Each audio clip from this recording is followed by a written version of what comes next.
So, very good afternoon. I welcome all the chair, the co-chair, and today's SOAP lecture presenter, Professor Gang Wang, and other participants who will be making presentations in this technical session 8, all number D. It starts from 2 o'clock to 4 o'clock it goes. And now it's my pleasure to welcome the chair, Dr. Vineet Kumar Gahalot. He is the chief scientist at NGRI Hyderabad in the seismology division. And Dr. Vineet Kumar obtained his MTech degree in the year 1999 and a PhD in the year 1995 from University of Roorkee earlier, and now it is I.I.T. Roorkee in geophysics. And he is at CSR NGRI since 1999. Earlier, he served as faculty at I.I.T. Roorkee for the period 1996 to 1998. And then for some time in DST New Delhi from 1998 to 1999 for a very short period. And now he is the director of National Center for Seismology, Ministry of Earth Science at New Delhi from 2015 to 2019. And I'm happy to share with all of you that he is involved in the research related to earthquake processes, tectonic geodesy, seismology, and geodynamics. He has more than 150 research publications in peer-reviewed journals, and he is also a fellow of Indian Academy of Sciences, Bengaluru. I extend a hearty welcome to Dr. Vineet Kumar, sir. Welcome to this session. And I request you to chair this session, sir. I also have the pleasure of welcoming the co-chair, Dr. Subramaniam Ramanathan, the director, GIA Geoscience India Private Limited. And his area of expertise is in geotechnical earthquake engineering, geophysical surveys, and dynamic pile testing. And earlier he was working with Sarathi Geotech Bangalore. He was working. So, Dr. Subramaniam Ramanathan, I extend a hearty welcome to you. Thank you, sir. And I request you to co-chair this session. Thank you. I also welcome the today's SOAP lecture, Professor Gang Wang from the University of Hong Kong. Of course, formal welcome will be done by the chair. Welcome you, Professor Gang Wang. I also welcome all the presenters for this conference, Saptarshi Kundu, Hemant Srivastava, and then Arup Bhattacharya, Anushka Joshi, and Sagar Barua. Very good afternoon and a very hearty welcome to all of you. That's it from me, and now over to Dr. Vineet Kumar and the chair, and Dr. Subramaniam Ramanathan, the co-chair. Over to you, sir. Thank you, Dr. Dinesh. So I hope that everybody is here in this hall D who are going to make presentation, and we have 2 hours time. So probably we'll have about 35 minutes for the first talk, which is kind of a plenary talk, the main invited talk here by Professor Gang Wang. Then we have 5 more presentations.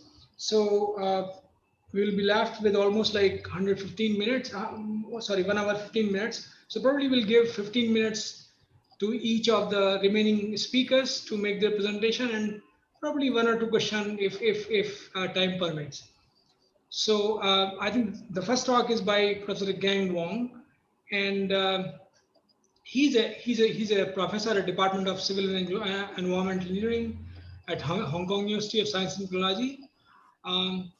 It's good to see his biodata because probably we spent almost kind of overlapping time at University of Berkeley, California. I was there at McCone Hall, Professor Wang in our science department. That's where I spent some time, and he did his PhD from civil engineering from University of Berkeley, University of California, Berkeley in 2005. He's occupying lots of position. He's presently vice president of Hong Kong Society of Theoretical Applied Mechanics. He's an invited member of several committees. He's also the former president of I.I.Sc Hong Kong section. He has several publications in fact, 60 publications in reputed SCI journal. And he has also served as associate editor of soil dynamics and earthquake engineering, which is very reputed journal. I think I can, if I go on, I mean, I'll be taking too much of time. He has got several other awards. He's also he has got the Youth Award in Soil Mechanics and Geotechnical Engineering, which is considered as the highest award, highest honor for a young researcher in by Chinese institutions of soil mechanics and geotechnical engineering. I think I will not go into because most of you people must be knowing him very well. So I will not go into his entire biodata. And with this, I think I'll invite Professor Wong to deliver his lecture. Professor Wong, you have about 35 minutes, and then we can have some questions if you feel like and if time permits. Please. Thank you, Chairman. Thank you for inviting me to deliver the lecture. It has been a long-awaiting event. I'm very excited to present some recent study on large deformation analysis of core seismic landslide using material point method. I basically give you a background information, introducing the material point method. I give you several examples for large deformation analysis. And also I introduce a so-called multi-scale material point method coupled with other numerical method to do a large-scale simulation with a Hongshiyan landslide case study and some observations conclusions. We all know that the earthquake-induced landslide hazard cause many catastrophic results. For example, this is Tangjiashan landslide, 20 millions of cubic meters, a landslide, which basically blocked the river and created so-called landslide dam. So it is quite an endangered situation for the downstream. And also in the 2008 Wenchuan earthquake, about 15,000 of geohazards, including landslide, rockfall, debris flow happened, killed 20,000 people. So the Hongshiyan landslide, which I will give a numerical analysis, actually happened in 2014 in Yunnan, China. The landslide is 12 million cubic meters, and also it generated a debris dam blocking the New Lanjiang River and caused a kind of emergency situation for the downstream. As we are geotechnical earthquake engineering, we have many simplified methods to tackle this issue. The most famous is one-dimensional infinite slope analysis, where the earthquake loading is simplified as a static load applied in a horizontal direction. So we do the static analysis. The 2D limit equilibrium analysis can also be applied and be performed in a similar way. We have a 3D dynamic finite element analysis, which is usually focusing on a narrow, small region. Of course, recently, people try to use a material point method for large deformation analysis. It has been applied in many regions, including the soil-water interaction, underground marine landslide, etc. So why we need material point method? You can see that traditionally, the dynamic finite element analysis is mesh-based method. That means the whole domain was meshed using a Lagrangian mesh. So the mesh will deform as the body deforms. So you will have mesh distortion problem, for example, at this point. For dam analysis, you can see the mesh distortion is so severe that it cannot carry on, especially if you use highly nonlinear soil modeling. So I'll give you an example of material point method. The material method can do more than the FEM, although we can regard it as a special case of SEM. For example, particularly, it can handle the large deformation analysis, which is a very convenient tool. So talking about material point method, actually it's a combined of Lagrangian material point. So we use the material point, for example, to represent a deformable soil mass. And we have a background mesh. To conduct analysis, we have material point information, for example, velocity, stress, displacement, etc. They can be all mapped using the mapping function to the background nodes. Then we solve this so-called moment equilibrium mass conservation equation on the background nodes. Then the solution from the background node, for example, the velocity information, will be projected back to the material point. The material point will move for the next time step. So it keep on looping this way. So you can see that the material point is a Lagrangian point. It keep on deforming, but the background mesh is fixed. They're Eulerian mesh, thinking about the fluid mechanics calculation. We can implement several nonlinear soil models. For example, this one is so-called non-associated Mohr-Coulomb strain softening model. Basically, we have friction angle, dilation angle, and cohesion. This is a very classical Mohr-Coulomb model. And also these parameters can be degenerated or reduced. We call it strain softening according to the plastic strain. So here is one example here. So for example, the dilation angle is 10. Residual dilation angle can be set as 0 degree. The peak friction angle can be 40 degree. Residual friction angle can be 23 degree. Peak cohesion and residual cohesion can all reduces with equivalent plastic strain. For this example, you can see 10% or 20% of plastic strain will bring the soil strength to the residual state. It is a softening curve. So here I show you example that we have a bedrock, which is very hard and elastic, and we have strain softening materials on the surface. So with harmonic motions, we can clearly see that the top will slide it and also induce the bottom sliding case together. And sliding will keep on until the end of a stop will be deposited here. So if I look at the snapshot, you can see the top portion is sliding initiated locally here. You can see a generation of slip band. And also we can have a running down slip band deformation and running down.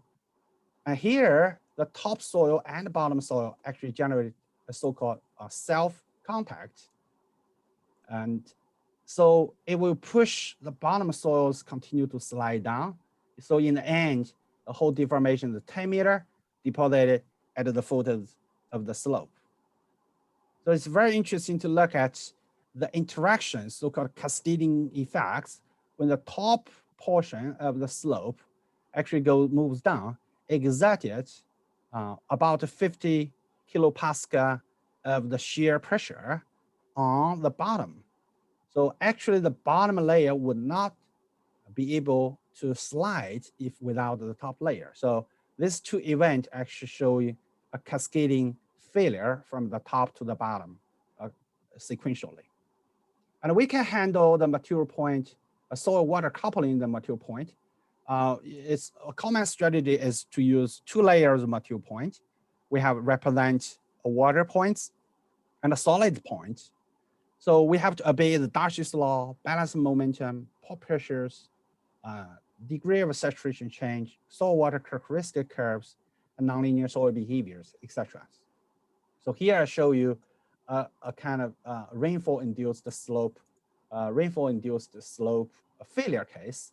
When there's a rainfall, you can see the top of the soil will quickly be saturated. We have accumulated water on the surface. So the surface begins to generate shallow sliding. When the water actually migrated down to the deeper, so it generates a deep sliding all the way to the here. So this soil water coupling can deal with unsaturated case, for example, you can see the pore water pressure is negative. That means the metric suction. With infiltration in the rainfall, the water pressure actually reduces to 0. If you continue to infiltrate the rain, you can get a positive water pressure as well. So we have a very famous San Fernando earthquake dam failure in 1971, which is kind of a classical example for studying the liquefaction-induced dam failure. So at that event, the PGA of 0.5 G was recorded on the site. So this is a best case history of liquefaction effects on the dam studies. So Professor Seed and his co-workers actually studied this behavior and found that there's a liquefiable zone on the front surface, on the upper surface of the dam, which is liquefied and cause a large deformation sliding into the dam reservoir. So on the downstream, because of a building of a reinforcement burns, so this downstream is relatively stable. So we utilize a so-called bounding surface plasticity model and try to capture the liquefaction effects. You can see the model can actually capture the progressive build up of the pore pressure and the reduction of the effective stress and the generation of nonlinear stress strain loop. So here is our model using the MPM. As I said, we have 2-point material model. We have explicit points for the water. So we meshed a little bit about the water reservoir. Later on, I'll show you that actually the water, when the sliding into water, actually there might be some interactions here. And also the dam, we use a solid material point to model it. So we have a roller fill zone. We have the clay core zone and also 2 hydraulic fill zones. We noticed that this part was liquefied during the previous study. As a bounding surface model, we have quite a lot of parameters, which was taken from previous studies, especially the hydraulic fill is liquefiable. Others are not liquefiable, specified by a parameter here. So here I try to give you a video to see how the dam slided. You can see the earthquake start shaking right now is almost by 10 seconds. So the dam actually generated a liquefaction upon here. So this is now 20 seconds. The earthquake actually was stopped. Earthquake stopped, but the liquefaction will continue.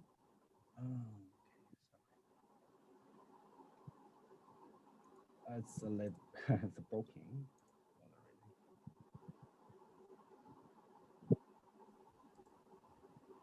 Okay.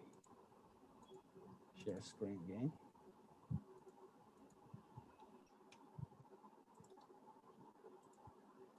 You can see after 20 seconds, so liquefaction will continue.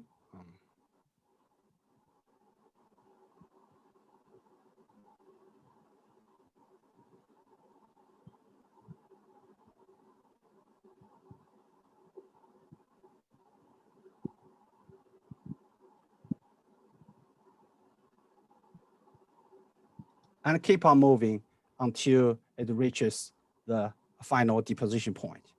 Notice that the shaking is only about 20 seconds, but the deformation actually lasted for more than 60 seconds. This is a comparison of final configurations. You can clearly see that the sliding actually is about 50 to 60 meters after the liquefaction, which is well captured by the material point method here, compared with the profile by Professor Seed. Previously, you can see the final element analysis was also conducted. They have quite a lot of problems to handling the mesh distortion problem at the front. So relatively speaking, previously the FEM cannot get that large deformation up to 50 meters. So now at last, we come up with a so-called multi-scale SEM MPM framework. We know that MPM is quite a time computational cost. So, but it can calculate, it can compute the progressive failure, runoff, and deposition process. Can we combine the large-scale regional ground motion simulation, for example, by the spectral element method? We can actually model the whole process of wave from fault rupture to the wave propagation until to the site. So SEM give you a brief introduction that it's high order finite element method. So we can use, for example, fourth order or fifth orders for one element. So we'll be able to capture a large scale wave propagation. So for example, this is what we did for a very large scale of wave propagation in Hong Kong.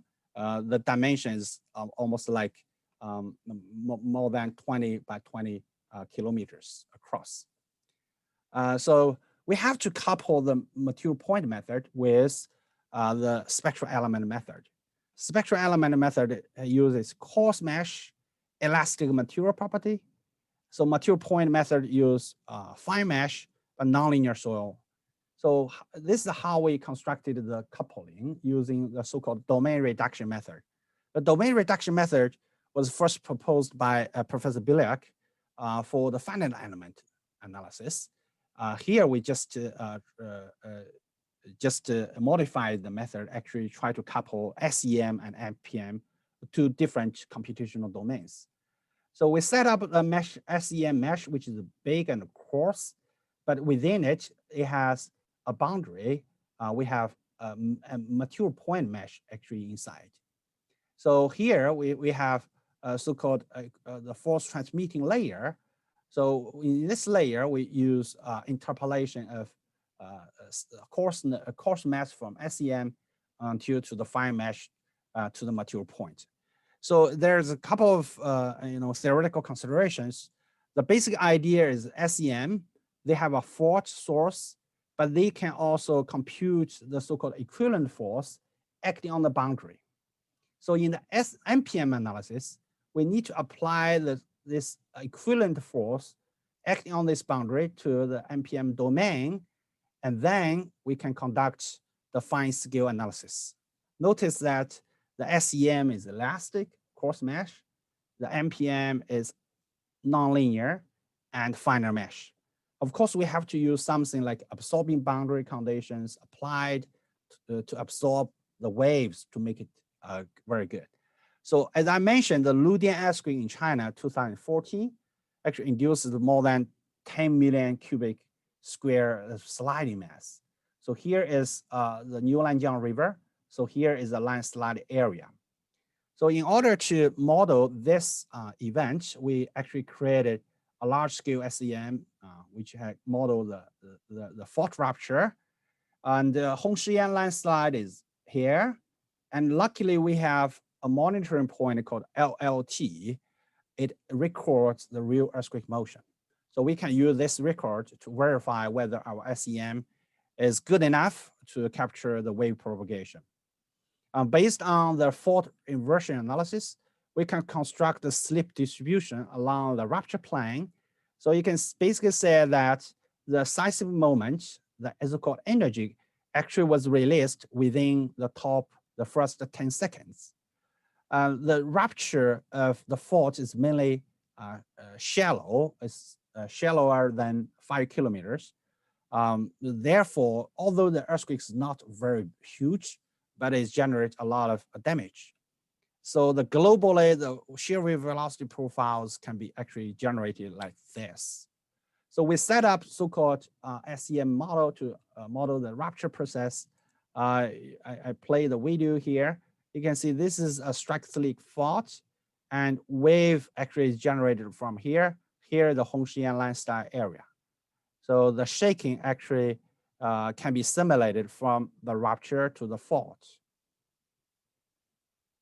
So here is some snapshot to give you a better analysis.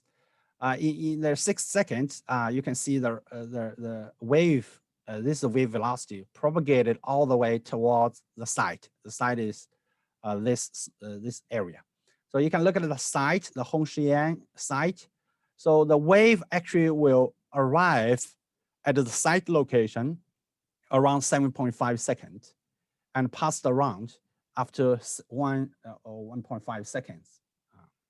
So we can compute the equivalent nodal forces on this, we call the gamma layer, fictitious boundary. And we use this equivalent force, try to do the fine scale analysis. As I said, the LLT is recorded. We can see the simulated motion and recorded motions are quite close to each other. This is acceleration comparison. The acceleration is close to 0.8 g by recorded. So here actually is much larger because of the topography effects. So we can also compare the velocities at the recorded station. Here is the site location. We can clearly see that the PGA is 1.7 g, it's very huge. And peak ground velocity is around 150 centimeters per second. So here we try to combine these two analyses to conduct the multi-scale analysis. Here we constructed a material point method, which is 3.5 times 3 kilometers in dimension. And you can see the fictitious boundaries apply here. We apply the equivalent forces. We have several monitoring points, P1, P2, P3, etc., around here. So you can clearly see the mesh is 20 by 20 by 20 meters with 8 material points in each cell. We can make it smaller for better results, but this is our computational capacity right now. So we have a string softening Moore-Coulomb model for this part. Outside, as I mentioned, is the elastic material. So I try to manipulate this one and to make this start together. You can see that when it starts, when the two things are started together, so the wave began to propagate it all the way to the Hongshan landslide site. So you can see here, the landslide started when the strong wave arrived. So when the wave actually dissipated away, the sliding continues all the way down to the river. So this is a river deposit. So in the end, you can see the Hongshan landslide actually reached the river and blocked the river channel as indicated by real case history. So you can clearly see the area, we didn't pick it on purposely, but the area actually almost coincide with a real landslide event. So this is a kind of very encouraging situation. And we can compare, for example, the ground velocity distributed. So before 6 seconds, there's ground velocity is less than 1 meter per second, which is due to the wave propagation. So at 7.5 seconds, 8 seconds, so the wave actually is passed away, but the mass began to sliding down and accumulate quite high velocity, like 20 meters per second during the downslide sliding until they deposited here. So you can see the progressive landslide process. The vertical sliding distance is more than 500 meters. Maximum velocity is greater than 20 meters per second during the sliding. So we can compare, we can have a progressive snapshot. You can see the generation of shear band. So the shear band actually is progressively go down, and erosion happened when it's sliding down. You can see the profile up to here. So there's a deeper entrenchment going to the sliding area. So the sliding mass erodes the underlying material into a landslide. The PGA is this location is 1.3 g, and we can compare the MPM acceleration and SEM acceleration at the same point. So we position here without here because a landslide would affect the acceleration. We don't want a significant effect. So we select the point A. You can see they're roughly reproducing each other. That means the domain reduction method can reproduce the larger domain analysis. So we can look at the deposition profile. So the red line is a field observation. The dashed line is our simulation. So this is cross sections along the river channel. You can see the deposition profile roughly coincide with the case history. So the total sliding volume based on our numerical simulation is 15 million cubic squared, which is close to the observed data, 12 million cubic squared. So we're quite satisfied with this trial. So there's several thoughts. First of all, we need to improve the computational efficiency. You can see we can use probably unstructured mesh, adaptive meshing technique to capture the sharper shear band, because not everywhere you need very, very fine mesh, especially this sliding area, you need finite mesh. We need to take care of a local near surface hydrogeological condition. Right now we use average soil property, probably the soil water interactions and maybe combined water effects, etc., can actually cause the different sliding scenario. The cascading hazard evaluation, you can clearly see when the loose material was deposited on the river channel, it created a different hazard. So the landslide dam actually need stability analysis and evaluation post the earthquake landslide. So I report you a news that in 2020, the Hongshan landslide actually deposit, because it's so much, we cannot move it, has been converted to a returning dam and used to build a new power station, as shown here. So quickly I concluded that we can advance the numerical method like MPM method and to study the large deformation analysis and go beyond the finite element analysis. Further, we can develop multi-scale material point method and SEM framework. We can take account of the bigger geology and earthquake ruptures scenarios, the coupling regional scale analysis with local scale deformation, bridging the gap between engineers and the earth scientist, seismologist. So my study was supported by many students like Dr. Feng and Dr. Chang and my students and collaborators in Tsinghua University and grants from Hong Kong and China. Thank you very much. Thanks a lot, Professor Wong, in finishing in much ahead of the time given to you. So can we have one or two questions if you like, Professor Wong? Yes, please. Is there anybody, either you can post them here in the chat box or you can ask directly because we have some time. Okay, I get one. Chairman, maybe you want to read? Professor Wang, Dr. Subramanian here. Hello. So, yeah. So I would just like to understand how it could be computationally efficient when compared with finite element methods. The computational cost compared with the finite element method may not be that much depending on, for example, your complexity. For the dam, that dam I remember is like in my server is around like less than 2 days, 1 day or something, which I consider to be reasonable still, because in FEM you still need to handle the pore pressure generation and UP formulation, etc. But for MPM, you need to handle 2 layers of material points. So you need one more operation is to map your information to the background and do the equilibrium analysis as solve the momentum equation. You need two more additional operation, but that operation I think is not that costly compared with the FEM. I would say maybe 50% more effort you need to spend. Okay. And in fact, when we are showing about the material properties, you had shown one parameter named as shape factor. So how it actually signifies? Sorry, you said the material point method use a shape.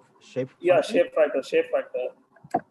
that is based on the grain sizes of the soil, or like how you are arriving at the parameter? Oh, you mean the softening shape factor, right? Yeah, strain Okay. softening parameter. Yeah. Yeah. I think based on the soil mechanics experiment, I would say roughly 10% or 20%. You need to reduce down a lot already to reach almost a residual state. Yeah, based on my review of the experimental data, like 10% of strain or 20% strain is already reached the residual value. The reason is why, because for many soils, they have a C and a phi. The cohesion would reduce a lot in the residual state, but friction angle may not be. You can have a slight reduction or no reduction in friction angle, but cohesion under the large deformation may be already diminished, especially if I model the landslide, which is fractured rock. In the fractured rock, in my example, it has 1 megapascal of cohesion. When the sliding down, it's already moved, so and shear through, so there are virtually no cohesion, but still maintain a friction. So the friction virtually cannot reduce much. So it's all depend on the soil parameters and your simplification. I realize it's also too very simplified way, but people realize that residual state actually is important for the modeling the deposition. If you don't introduce the residue, it might be too strong to slide. It cannot slide down. Basically. Thank you. So yeah, I mean, this is quite an interesting topic, and I mean, co-seismic landslide is we have seen. I'm basically from seismology background, so I have nothing to comment. But yes, this is a topic which is very much of great interest, especially after Kashmir earthquake, where lots of landslides occurred, and of course some of them dammed some of the rivers. So there was how they're going to perform later on, right? Yeah. And then of course the other big issue what we have is the example from 1950. You call it Chayu earthquake, or we call it Assam earthquake, which occurred somewhere in northeast India and southeast China. So it caused lots of landslides, and the Brahmaputra River, what we call, which is Tsangpo River in China, that was influenced quite a lot because of landslides triggered by these by this earthquake. So that's a big concern for all of us. Thanks a lot. Thanks a lot for your Professor Vineet. So there are two questions in the chat box. Can we attempt it now? Yeah, sure. I mean, we Oh yeah. Okay. Yeah. I can answer very quickly. The first question is, what model is used to depict the flow or rainfall-induced landslide, and will it behave as a non-Newtonian flow after scattering saturation? Yeah, I think this is a good question, because right now in our simulation, the situation is mainly dry landslide.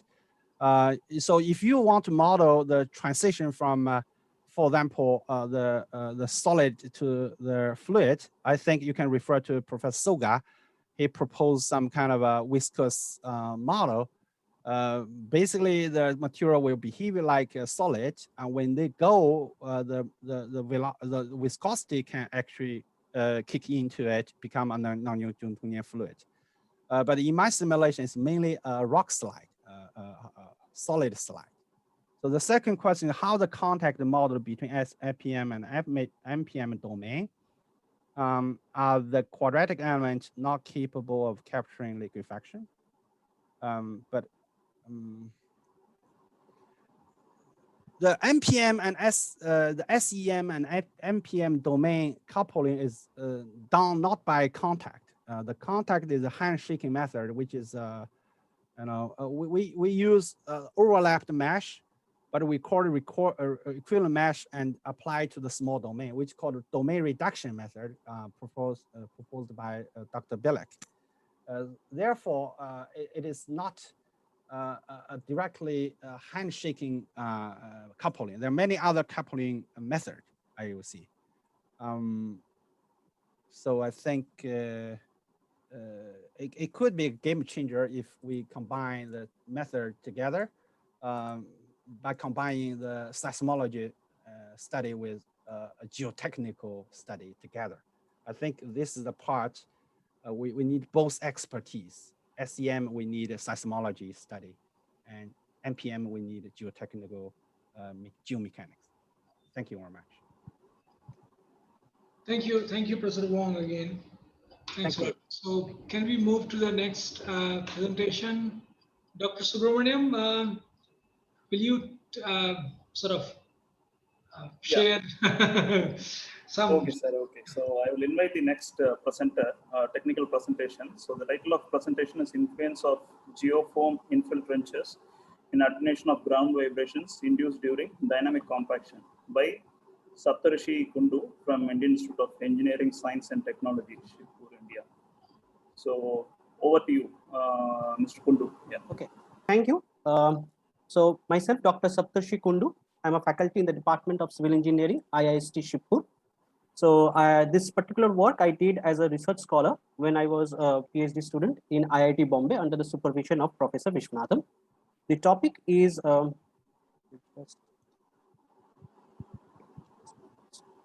so influence of geofoam infill trenches in mitigating ground vibrations induced during dynamic compaction.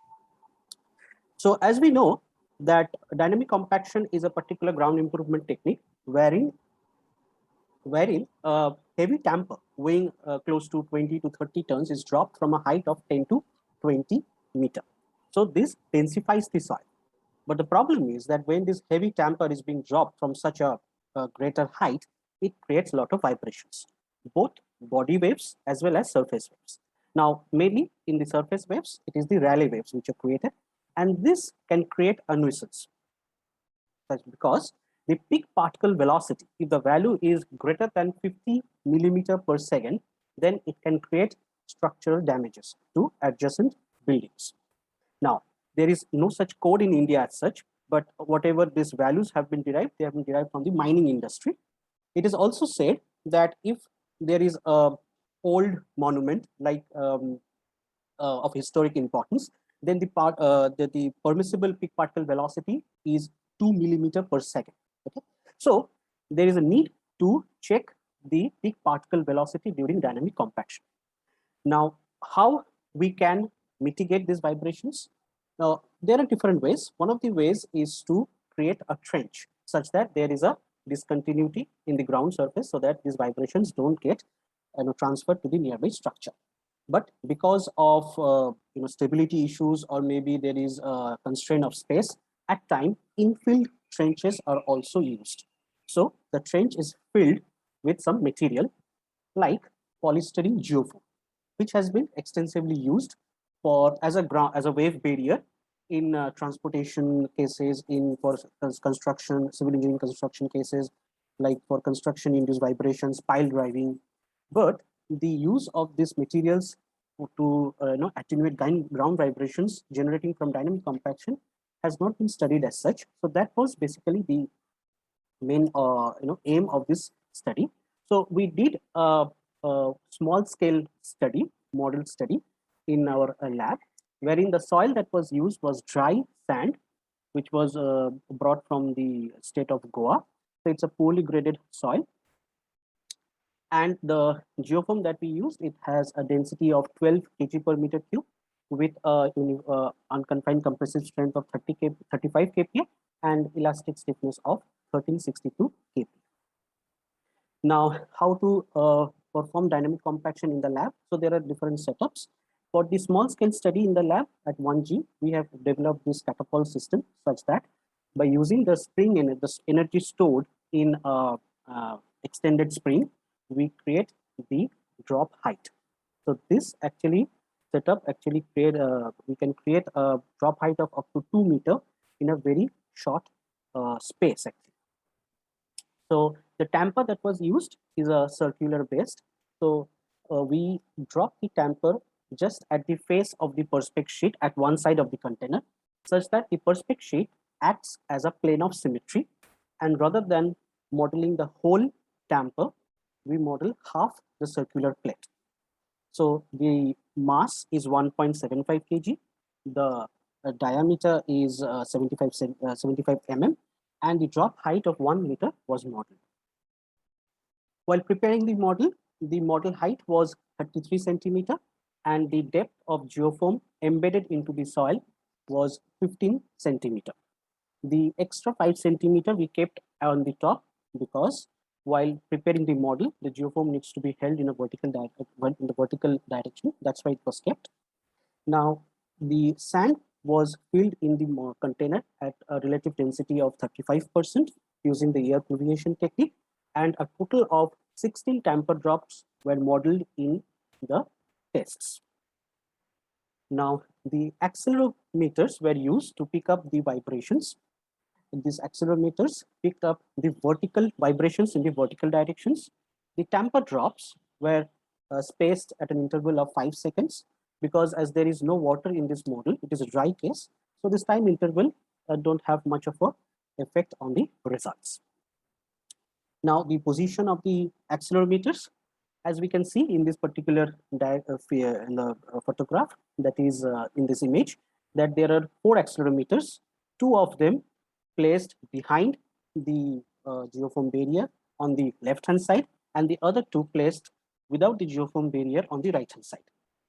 They are placed at a distance of close to 20 centimeter from the center of the tamper, and at 40 centimeter, and the geofoam barrier, which is 1 centimeter thick, is placed at a distance of 15 centimeter from the tamper center. Now, this is a particular comparison of vibrations after 6th tamper blow, wherein we are comparing the geofoam, the accelerometers placed at a distance of 40 centimeter. So we can see that the vibrations are drastically reduced from 70 millimeter per second peak value to almost 8.2 millimeter per second. Now, for each and every tamper drop, the values were plotted. We can see that consistently for a distance of 40 centimeter from the tamper center, the vibrations beyond the geofoam barrier is much less compared to without geofoam, that is a free case. But at a closer distance from the geofoam, that is at 20 centimeter from the tamper center, the trend is similar but not consistent after all tamper blows. Now, the efficiency of the geofoam we measured by using this particular formula, and we have seen that consistently the efficiency was close to 40 to 65% when the geofoams were placed at 40 centimeter from the tamper center, but closer to the tamper, it was not consistent. It was in the range of 40 to 20%, but not consistent. So in conclusion, we can say that for dynamic compaction, I should always accept this point that this was a very small scale model. The actual energy involved in a dynamic compaction is much higher, but we can get an idea from here that for dynamic compaction also, this kind of barriers may be used in the field, such that in very closed places in the urban scenario, these kind of barriers can help us to mitigate vibrations generating from dynamic compaction. And obviously in the future, there is a scope to perform centrifuge based physical modeling to study the effect of this geofoam barrier on dissipating or attenuating ground vibrations generating from dynamic compaction. And thank you. Any questions? Thank you, Mr. Kundu, for completing on time. Yeah. So I just want to understand whether you have considered any scaling similitude. As I said, that this was a small scale study. So first of all, from the state of stress point of view, yes, we cannot compare the results with the actual field studies. That is the biggest problem.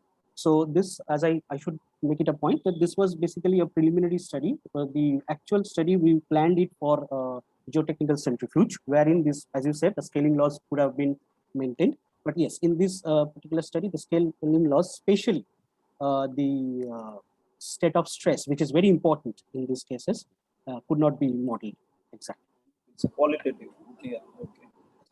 And have you tried with any parallel settings of this geoforms? No. In the small scale, as you can see, the space is not too much available. For that, we will require, as you said, a bigger container. Actually, we were planning to do these tests last year in the month of March and April. But we had plans, but because of this COVID issues, we couldn't do this. So this was a preliminary study which we wanted to take forward, but we couldn't. Maybe in future it will be possible. In this case, it was not done. So in case of, I believe that this can be applied for arresting the vibrations during rock blasting also. Yes. It is for used. basement excavations. Yeah. Yes, it can. It is used actually, especially for transportation systems. In many places, it has been used. There is a lot of literature on that. But we found that if we can also use it, maybe a cheaper solution also is should be. We should also look into that, so that if vibrations are generating from this kind of rock blasting or dynamic compaction, they can be mitigated. And in that case, in a closed or in a very congested area in an urban setup, also this kind of techniques then can be used. And regarding this accelerometer, so whether they were unidirectional or bidirectional or triaxial? No, they are mono. They are monodirectional, single. So vertically only we could measure. When we want to measure in our centrifuge experiments, we measure two direction, radially outward and vertical. But in that case, we attach two accelerometers to a cube of aluminum block, and then we embed that block into the soil. So that is how we measure both the directions, but each accelerometer can only measure one direction. That is, it's a monoaxial accelerometer.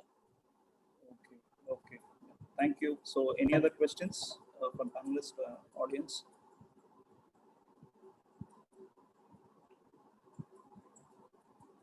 Thank you, Mr. Kundu. If there are no questions, we can go to the next presentation.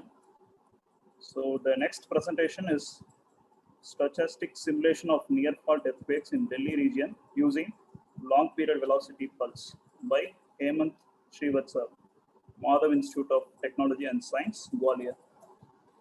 So I request Srivatsa to start your presentation.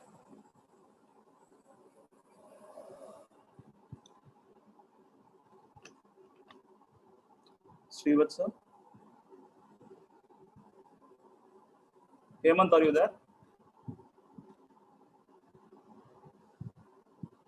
Okay, so let us get back him later. So now I request Arup Bhattacharya to make his presentation. Are you there, Arup? Yes. Yeah.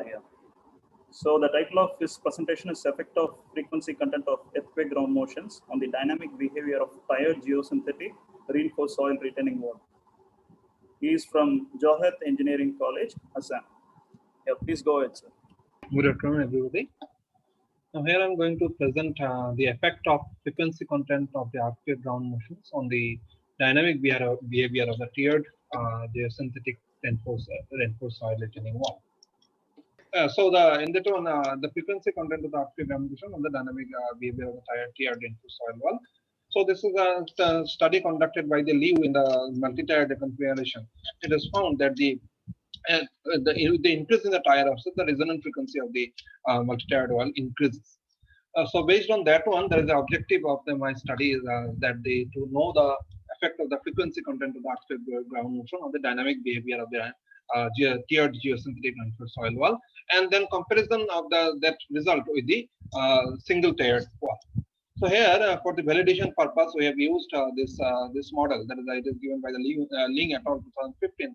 This model, and we have modeled this one in the Plexus 2D, and these are the model parameters we have used for that one, and these are the model properties. So properties of the different material used for the this modeling, and this is the result. Here we have found that the Plexus, this is the horizontal displacement obtained from the Ling et al. And the Plexus 2D is almost similar. It is within 5%. The variation of the result is within 5%. In case of the amplification factor also, there is slight variation in the Plexus 2D with respect to the Ling et al., but it is within the range of the 10%. Now, based on from the validation model, we have developed our model. There is a geosynthetic reinforced soil wall of 9 meter high. So this is a vertical wall, and then these are the tiered wall with the different offset. Here, this one is the for the 0.5 meter offset, and this is the tiered wall with 3 layers reinforced tiered wall with the facing offset of the 0.5 meter. Now, this is the FHWA guideline for the calculating the offset distance for calculating the offset distance in case of the in case of the this tiered wall. And based on that one, we have calculated our this tiered wall. So these are the reinforcement lengths for the single tiered wall of 9 meter high, and these are the reinforcement lengths for the 2 tiered wall and the 3 tiered wall. And different reinforcement length for the 2 tiered and the 3 tiered wall, which is based on the FHWA 2010 guidelines. And this is the theoretical method to calculate the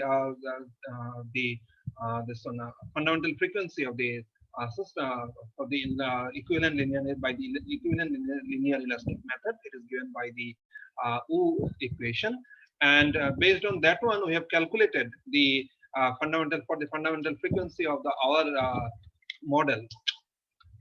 Fundamental frequency of our model is like that. These are for the single tier wall, and these are the fundamental frequencies of the two tier and the 3 tier wall with the different offset length of the offset length of 0.5 meter, 1.5 meter, and the 2 meter.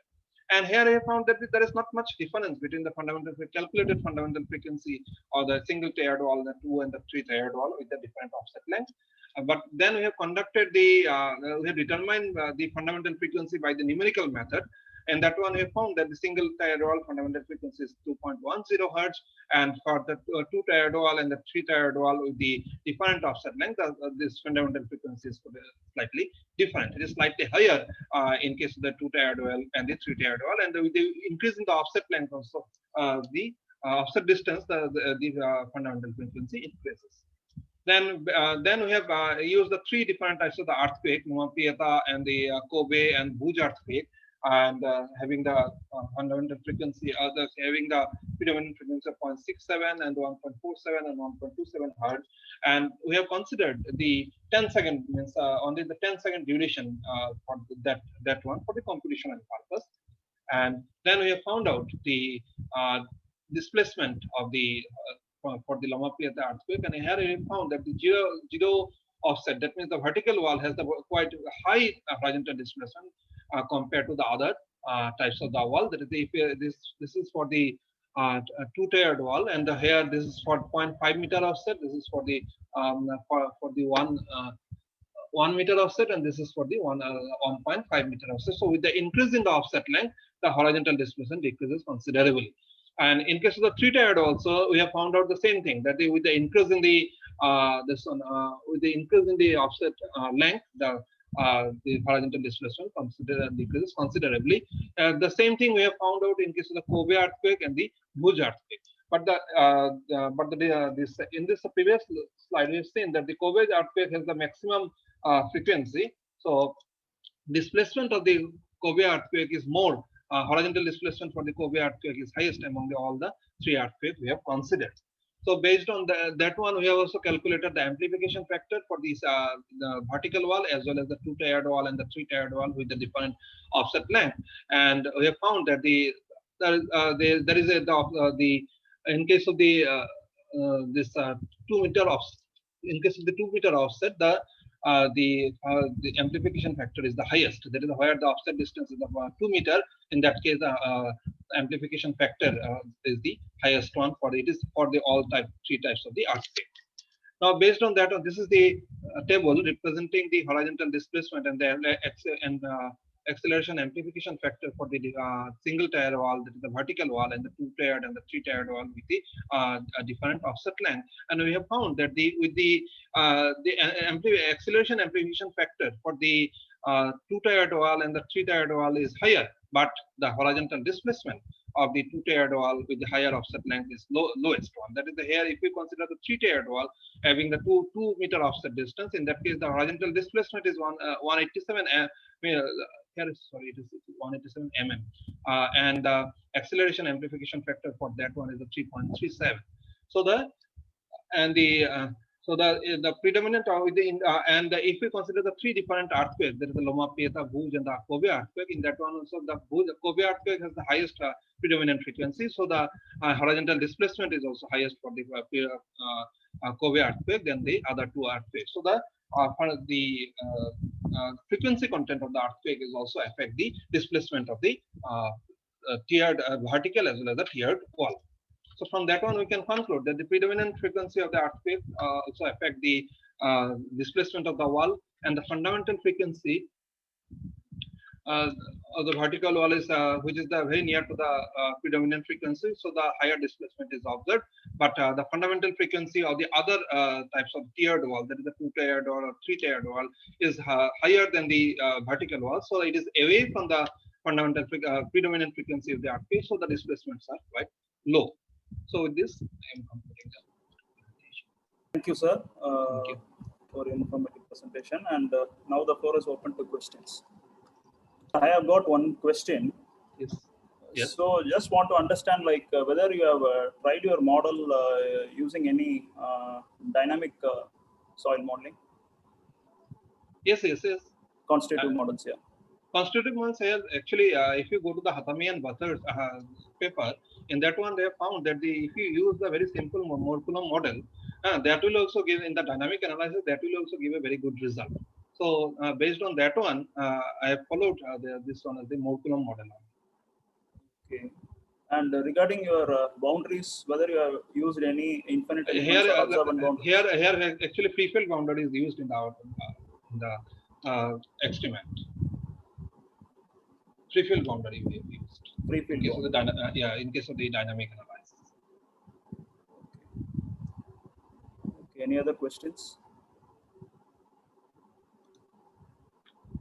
Okay, sir. Thank you. Thank you for your presentation. Thank you. Now we move on to the next presentation.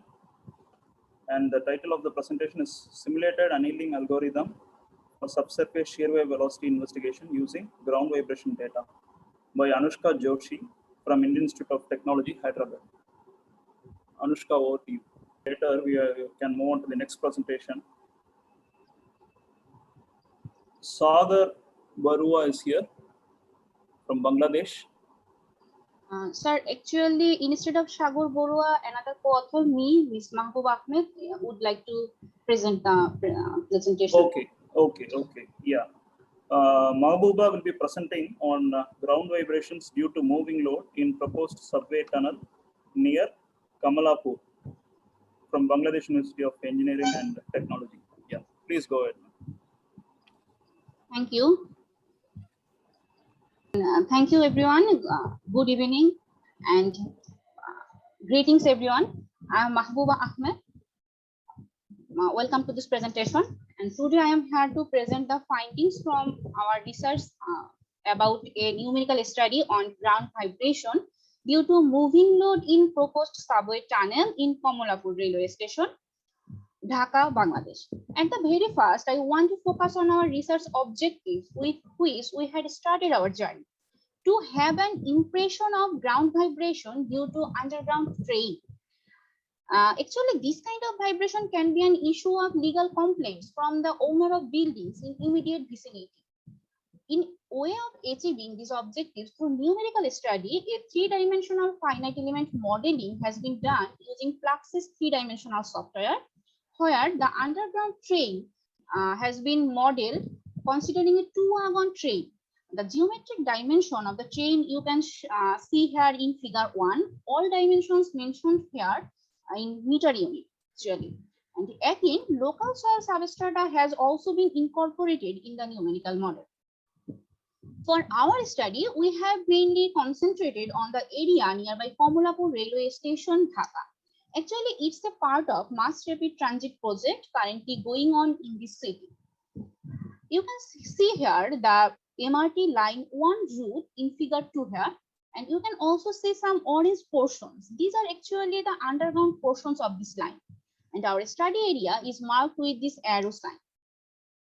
Next, moving to the next slide regarding our research outline, we have mainly followed this framework. At the very first, different cases have been studied to be confirmed about the numerical assumptions for modeling. Secondly, local site geology has been studied to obtain input soil parameters for modeling, and then being confirmed about numerical assumptions and obtaining the input soil parameters, numerical modeling has been done. Okay, now numerical model is ready to get output, and in the output section, vibration analysis for different tunnel depths has been studied at ground surfaces as well as at different depths from the ground surfaces. So it's the brief outline of our research work actually. So let me go into more detail now. Firstly, case study.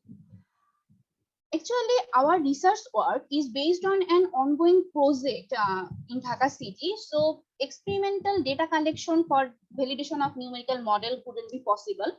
So an established case in literature has been adopted to validate our numerical assumptions. It's about a surface train. The surface trap is located at Stockholm, Sweden, where the train moves at about 50 meters per second speed with axle load of about 185 kilonewton per axle. And the overall situation is modeled in available version of Fluxys 3-dimensional software, and the result obtained from the software is compared with the field measurement data of track bed acceleration. Here you can see the comparison results in figure 3, and in this figure you can see that the comparison results in a fair agreement. And from this kind of results, being convinced about the numerical assumptions, we have further proceeded for numerical modeling and in Dhaka soil, and to incorporate local soil profile. We have studied the site geology. Shear wave velocity of local soil substrata has been obtained from bore log data, and here in table 1 you can see the shear wave velocity ranges from 200 meter per second at top strata to 300 meter per second above at greater depth.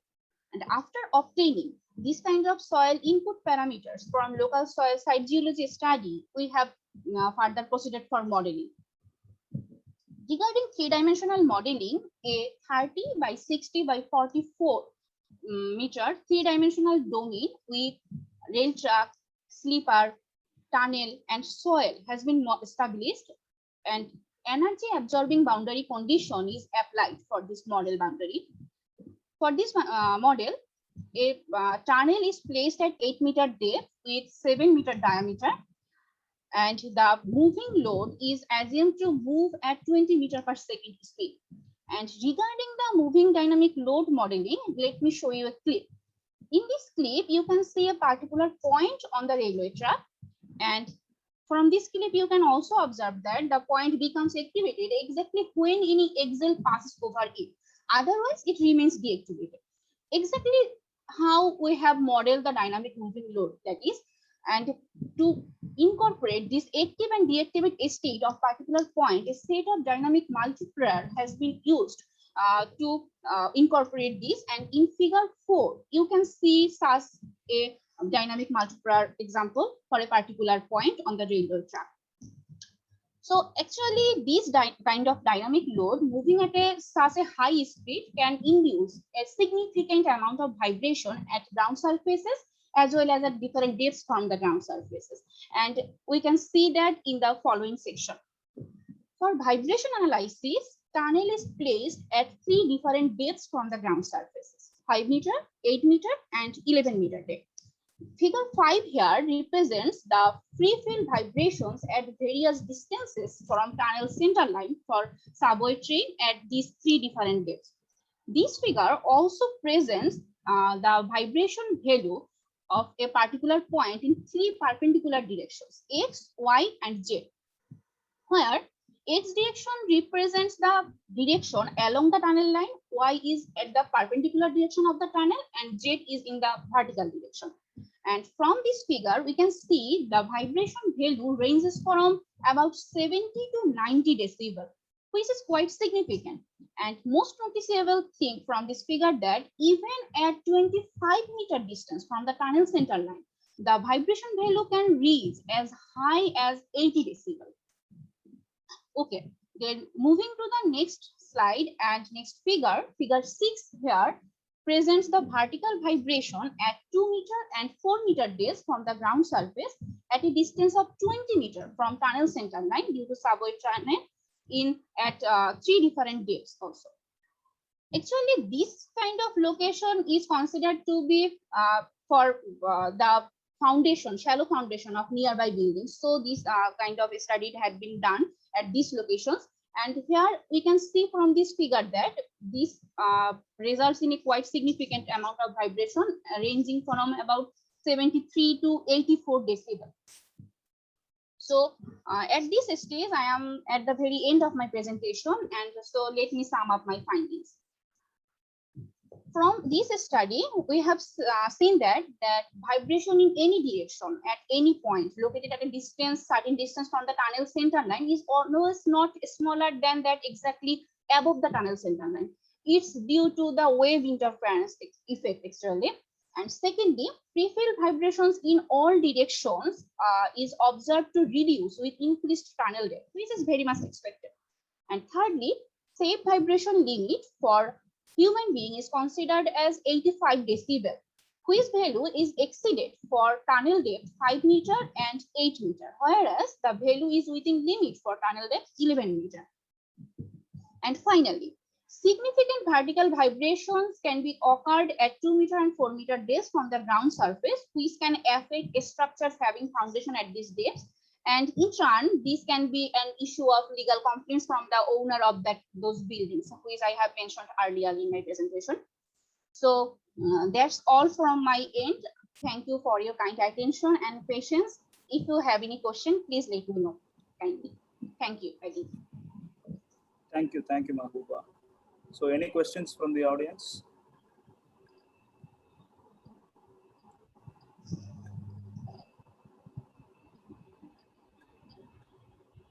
Okay, so in Dhaka, so what is the actual tunnel depth in most of the scenarios? It's about 10 to 11 meter depth. Actually, this project is under planning now. It's not under construction stage. So it is planned that about 9 to 11 meter depth is more general scenario in most of the cases. And Dhaka sits in the Bengal basin. So in case of earthquake, quite a lot of amplification can happen as well. So yeah. So any questions from the panelists?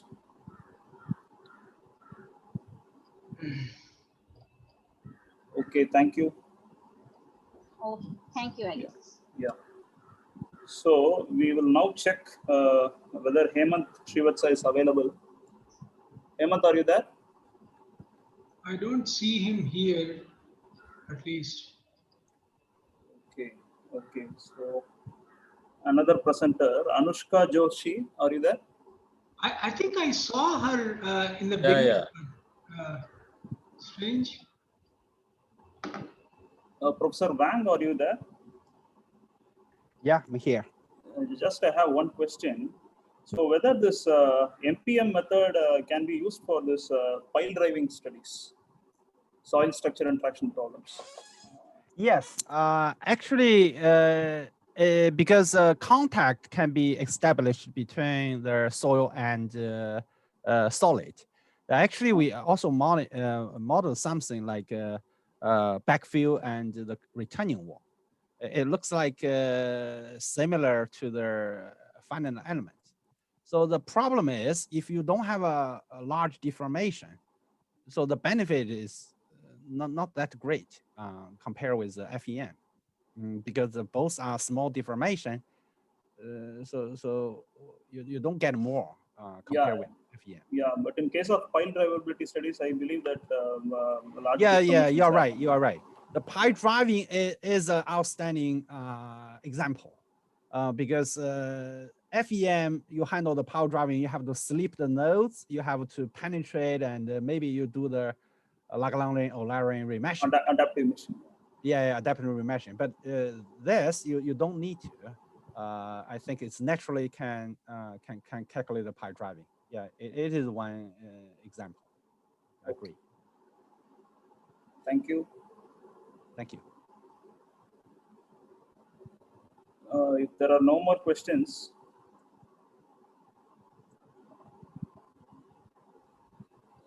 so I will hand over to Chair Mr. Vineet Kumar. Yeah, please go ahead, sir. In concluding the session. Thanks a lot.